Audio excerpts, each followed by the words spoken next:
Assalamualaikum warahmatullahi wabarakatuh. Nama saya Nur Khalis. Saya mahasiswa Sekolah Tinggi Agama Islam Sunan Pangandaran.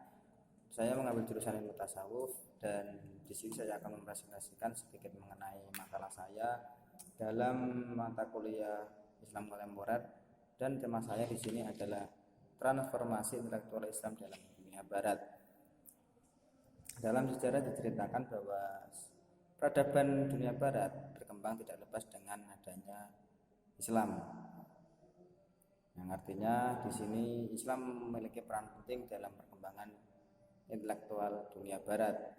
Nah, pada masa kegelapan Islam dunia Barat, dunia Barat mengalami kemudahan yang sangat drastis dalam bidang intelektual dan peraturan atau pemerintah. Dengan sebab di sini dalam Barat tersebut masih dalam kuasa atau doktrinan gereja.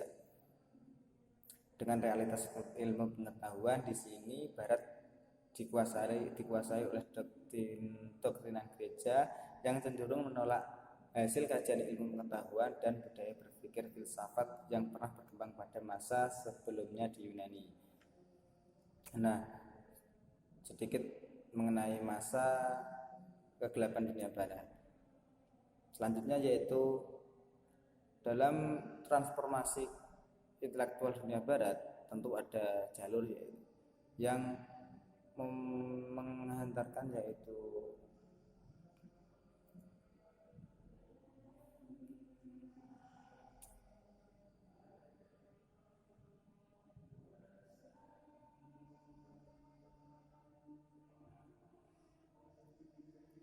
ada beberapa jalur di sini tentang transformasi Islam ke dunia Barat. Yang pertama yaitu melalui Andalusia.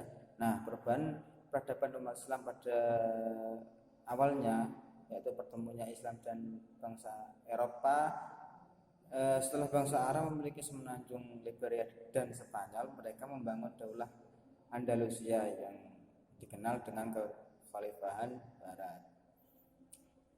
Sebagai bangsa yang tergila-gila pada membaca dan menimba ilmu serta mereka melahap semua buku filsafat Yunani kuno, baik yang ada di daratan Eropa maupun yang ada di pusat kekaisaran Roma Timur, yaitu Bizantium pada masa itu. Nah, yang kedua yaitu melalui jalur Pulau Sisilia. Pulau Sisilia yaitu pulau atau kota yang merupakan jalur kedua sistem transformasi intelektual Islam dunia Barat. Dalam penguasaan Islam atau atas pulau ini dimulai oleh Muawiyah pada tahun 652 Masehi, kemudian disempurnakan pada tahun 827 Masehi oleh Amir Bani Aghlab pada masa Khalifah Al-Ma'mun. Nah, pulau ini merupakan satu provinsi daulah Bani Aghlab dengan ibu kota Palermo dan menguasai semenanjung Italia yang disebut dengan Napoli. Yang ketiga yaitu lewat jarum perang salib. Nah, jalur ini dalam proses pertukaran peradaban antara dua bangsa Islam dan dunia Barat. Pada masa itu bangsa yang ditinggal di kedua pantai Laut Tengah ini adalah lewat perang salib. Jalur yang ketiga adalah perang salib. Dalam konteks demikian ini, sosial pertukaran budaya, yaitu akibat pertukaran budaya ini kita mengulas kembali mengenai karya-karya kuno bangsa Eropa yang dulunya berpikir secara rasional. Awalnya tentara salib datang ke tanah suci dengan anggapan bahwa derajat mereka lebih tinggi dari rakyat setempat dan memandang sebagai orang-orang menyembah berhala yang memuja Muhammad sebagai Tuhan. Akan tetapi setelah berhadapan untuk pertama kali ternyata sebaliknya yang mereka temui. Mereka menyaksikan betapa maju dan makmur negara tersebut. setelah menyadari tersebut, akhirnya melihat ketinggian budaya Islam yang maju dalam berbagai aspek kehidupan, serta kemudian mereka menirunya serta mempelajari peradaban-peradaban Islam pada masa itu. Yang selanjutnya adalah jalur pendidikan.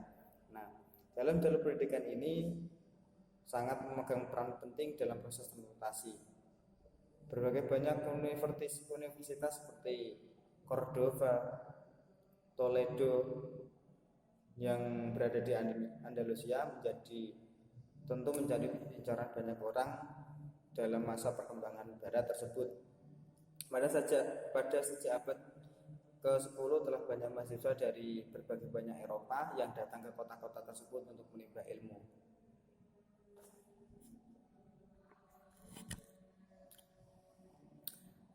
Untuk memindah ilmu, kemudian melahirkan pemikir-pemikir atau dalam perguruan Islam tersebut melahirkan pelajar-pelajar Islam, melahirkan pelajar-pelajar yang di situ pelajar-pelajar Islam akibat dukungan perang Afghanistan.